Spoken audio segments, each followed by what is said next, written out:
నమస్తే, నేను సిరి.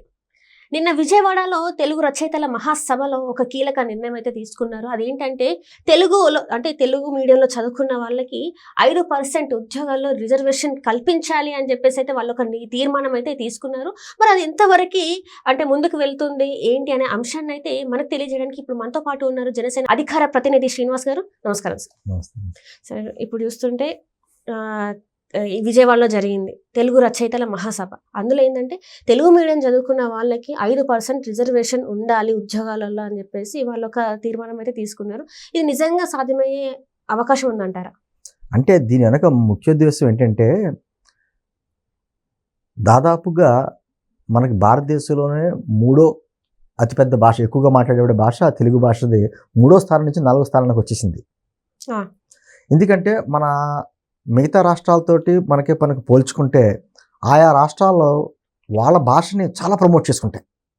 మీరు తమిళనాడు వెళ్తే తమిళనాడులో ఏ సైన్ బోర్డ్స్ ఉంటాయి కదా, ఏది చూసినా కూడా తమిళ్లో ఉండేలాగా, వాళ్ళ తీర్పులు కూడా కోర్టుల్లో తీర్పులు కూడా తమిళ్లో ఉండేలాగా, అంటే ఎవరి భాషను వాళ్ళు బాగా బతికించుకుంటున్నారు.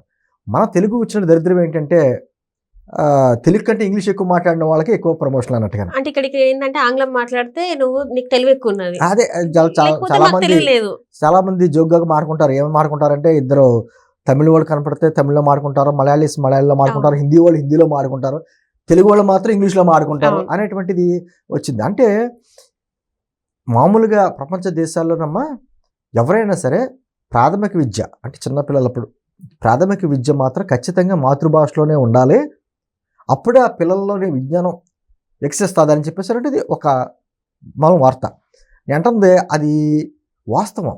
పిల్లలకి అర్థం అవ్వాలంటే వాళ్ళ మాతృభాషలో వాళ్ళకి చెప్పాలి. ఒక స్థాయికి వచ్చిన తర్వాత, ఒక స్టేజ్కి వచ్చిన తర్వాత మనకి ఇంగ్లీష్ వాళ్ళ ఏది నేర్చుకున్నా పర్వాలేదు. సరే, ఇప్పుడు గ్లోబలైజ్ అయింది కాబట్టి ఈ ఉద్యోగాల్లో ఖచ్చితంగా ఇంగ్లీష్ అవసరమే.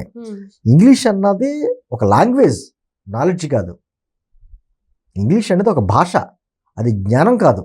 అంటే ఈ రోజున మన భారతదేశంలోనే అత్యంత ఉన్నతమైనటువంటి స్థానాల్లో ఉన్న వాళ్ళందరూ కూడా వాళ్ళ మాతృభాషలో చదువుకున్న వాళ్ళే. ఇదివరకు వాళ్ళ చిన్నప్పుడు కాన్వెంట్స్ కానీ ఏమి లేవు. ఇప్పుడు రమణ గారు ఉన్నారు, చీఫ్ జస్టిస్ చేశారు, ఆయన ఆ స్థాయికి వెళ్ళారు. ఆయన కూడా తెలుగులో చదువుకున్నదే, ప్రభుత్వ స్కూల్లో తెలుగు చదువుకున్నదే. ఏమంటున్నారంటే, తెలుగును కాపాడుకోకపోతే, మన భాషని మాతృభాషని కాపాడుకోకపోతే భవిష్యత్తులో భాష అంతరించిపోతుందని చెప్పేసి అంటున్నారు. ఖచ్చితంగా ఇది నిజం. ఎందుకంటే యునెస్కో వారు కానీ కొంత ప్రపంచంలో ఉన్నటువంటి కొన్ని నివేదికలు కూడా చెప్తున్నాయంటే, 40 సంవత్సరాలు కానీ కంటిన్యూస్గా ఏ భాష గురించైనా దాని గురించి చర్చ కానీ దాన్ని డెవలప్ చేసుకోవడం కానీ లేకపోతే 40 సంవత్సరాల భాష అంతరించిపోద్ది అనేటువంటిది ఒక నివేదిక ఉంది. మరి మనం ఎంతవరకు అంటే, ఎప్పుడైతే 91లో ఆర్థిక సంస్కరణలు వచ్చినాయో ఆటోమేటిక్గా మనకి ఇంగ్లీష్ కాన్వెంట్స్ రావడం ఏమైపోయిందంటే, చదువుకున్న పిల్లలందరూ ఎందుకు చదివిస్తున్నారు అంటే, వాళ్ళని అమెరికాలోనో లేకపోతే ఆస్ట్రేలియాలోనో లండన్లోనో ఉద్యోగులు తయారు చేసి యంత్రాలా తయారైపోయారు. ఇక్కడ చదువుకోవడం, అక్కడికి వెళ్ళి ఉద్యోగాలు చేసుకోవడం, అంతే తప్ప మన భాష ఏంటి, దాని విలువ ఏంటి అని అర్థం కాని పరిస్థితి. పోనీ భాష మీద ఏమైనా పట్టుంటుందా, అదే ఇంగ్లీష్ మీద పట్టుంటుందా? నారాయణమూర్తి గారు, ఇన్ఫోసిస్ నారాయణమూర్తి గారు ఒక సందర్భంలో అన్నాడు ఆయన, ఏమని, ఈరోజు ఇంజనీరింగ్ స్కూల్ కాలేజీ నుంచి వస్తున్నటువంటి పిల్లల్లో 80% మందికి కనీస అవగాహన ఉంటుంది. సర్టిఫికెట్లు ఉంటాయి, బీటెక్ చేశారు, ఎంటెక్ చేశారని. ఒక 5 నిమిషాలు దేని గురించి, ఏ సబ్జెక్ట్ గురించి మాట్లాడమంటే వాళ్ళ దగ్గర పట్టున్నట్ల కేవలం సర్టిఫికెట్స్ మాత్రమే ఉన్నాయి. అంటే బట్టి చదువుతున్నారు అంతే. దాంట్లో విలువ, దాంట్లో పట్టులేదు, ఆ విజ్ఞానంలో పట్టులేదు. నా చదువు నా భవిష్యత్తుకు ఉపయోగపడుద్ది, నా కాళ్ళ మీద నిలబడడానికి ఉపయోగపడుద్ది, నాకు జ్ఞానం కలిగజేసే విద్య లేదు. అన్నీ బట్టి చదువులు, ర్యాంకులు, ఇదే అయిపోయింది కదా. అంటే దీనికి పునాదులు ఇప్పుడు కాదులేండి. లార్డ్ మెకాలే పేరు ఎప్పుడు విన్నారా? లార్డ్ మెకాలే బ్రిటిష్ ఆయనే మన భారతదేశంలో మొట్టమొదటిసారిగా ఇంగ్లీష్ లాంగ్వేజ్ని తీసుకొచ్చాడు, ఇంట్రడ్యూస్ చేశాడు. ఆ చేసి ఎంత దారుణంగా చేశాడు, అతని తండ్రికి ఒక లేఖ రాశాడు. భవిష్యత్తులో ఎప్పుడైనా భారతదేశం నుంచి బ్రిటిషర్స్ వెళ్ళిపోయినా కూడా ఇక్కడ మాత్రం పిల్లల మెదడులో మాత్రం ఇంగ్లీష్ ఉంటుంది అనేసి మాట్లాడాడు.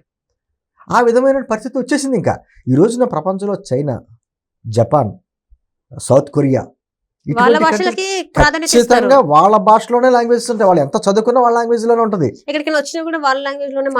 మాట్లాడకూడదు కదా, మన చదువు వాళ్ళు ఎంత డిగ్రీస్ చేసినా, ఎంత పీజీలు చేసినా, ఎంత ఐటీ ఇండస్ట్రీలో ఉన్నా వాళ్ళ భాషలో ఉంటుంది. వాళ్ళంతా వాళ్ళ భాషలో ఉంటుంది. మనకు ఒక స్థాయి దాటితే తెలుగులో ఉండదు. ఆ తెలుగుకి, ఆ పదాలకి తెలుగు అర్థాలు ఉండవు, ట్రాన్స్లేషన్ కూడా లేదు. అటువంటి పరిస్థితుల్లో మాతృభాష మృత భాషగా మారిపోతుంది. ఇప్పుడు సహజంగా మనం అందరం కూడా పుస్తకాలు చదువుతాం మానేసాం. ఇప్పుడు ఈ ఫోన్లు వచ్చిన తర్వాత అసలు బుక్ రీడింగ్ అనేది పుస్తక చదువుతూనే మానేసాం.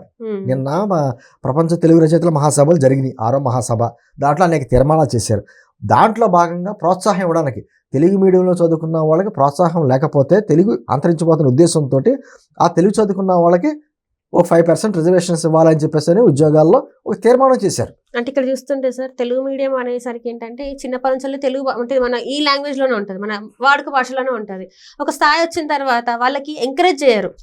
అందుకే ఇది కూడా రాదా అంటే అది ఒక పడిపోయింది. దీనికి 2 ఉన్నాయి. తెలుగుని బ్రతికించుకోండి అంటే ఇంగ్లీష్ చదువుకోవద్దని కాదు. నీ భార్యని బాగా చూసుకోరా అంటే నీ తల్లిని బయటికి ఇసిరేమని కాదు. నీ భార్యని చూసుకోవాలి, తల్లిని చూసుకోవాలి. అదే నువ్వు తెలుగుని మాతృభాషలోనే చదువుకుంటా ఒక స్థాయికి వచ్చిన తర్వాత ఇంగ్లీష్ మీడియం చదువుకుని నువ్వు డెవలప్ చేసుకుని నాలెడ్జ్ డెవలప్ చేసుకుంటే ఆటోమేటిక్గా నీకు అన్ని రంగాల్లోనే ప్రమోషన్స్ ఉంటాయి. మొత్తానికి తెలుగుని నాశనం చేయొద్దని మన కోరిక. మనం అంటుంది ఏంటంటే తెలుగు మాతృభాషను మృత భాషగా చేయొద్దు అని. వైఎస్ఆర్ కాంగ్రెస్ గవర్నమెంట్లో అదే జరిగింది. కొన్ని జీవోస్ తీసుకొచ్చి మొత్తం తెలుగు మీడియాన్ని చంపేద్దామని చూశారు. చిన్నప్పటి నుంచి పిల్లలకి ఇంగ్లీష్ మీడియంలో అంట. ఆ పోయిన చదువుకున్న టీచర్లకి ఇంగ్లీష్ వచ్చి అంటే అలాగే రాదు. వాళ్ళు తెలుగు నుంచి వచ్చిన వాళ్ళే కదా. ఇంగ్లీష్ మీడియం ఇంగ్లీష్లో భాష రాని టీచర్లు ఇంగ్లీష్లో పిల్లలకి ఇంగ్లీష్లో చెప్తారట. ఎక్కడ వస్తుంది వాళ్ళకి పిల్లలకి? వాళ్ళకే అర్థం లేదు, వీళ్ళకేం చెప్తారు? ఇప్పుడు కేంద్రం నూతన విద్యా విధానం అన్నట్టు ప్రవేశపెట్టారు. ఆ విద్యా విధానంలో ఉన్నటువంటి పాయింట్ ఏంటంటే మెయిన్ ప్రాథమిక విద్య అన్నది మాతృభాషలో చేయాలి. మాతృభాషలో జరిగితేనే పిల్లలకి అర్థం అవుతుంది. ఇప్పుడు తల్లి మాట్లాడే భాష కదా పిల్లలకి బాగా వచ్చింది. అందుకని మాతృభాషలోనే ఉండాలనేది దాంట్లో ఇచ్చారు. వీళ్ళు నూతన విద్యా విధానం కావాలంటారు, కానీ అది మాత్రం ఇంప్లిమెంట్ చేయరు. అంటే తెలుగు లాంగ్వేజ్లో చదువుతూ ఒక ఇన్సల్ట్ అయిపోయింది. చాలా అవును సార్. కాన్వెంట్ చదువుతా వచ్చి రాని ఇంగ్లీష్ మాట్లాడుతుంటే మా పిల్లడు అద్భుతంగా మాట్లాడుతున్న ఇంగ్లీష్ పదాలని గర్వించేటువంటి తల్లిదండ్రులు అయిపోయారు. పిల్లడు గలగలగల ఇంగ్లీష్ మాట్లాడుతున్నాడు అనుకోండి, చూసారా అంటే గర్వం. తెలుగులో మాట్లాడితే చాలా చీప్ అయిపోయింది.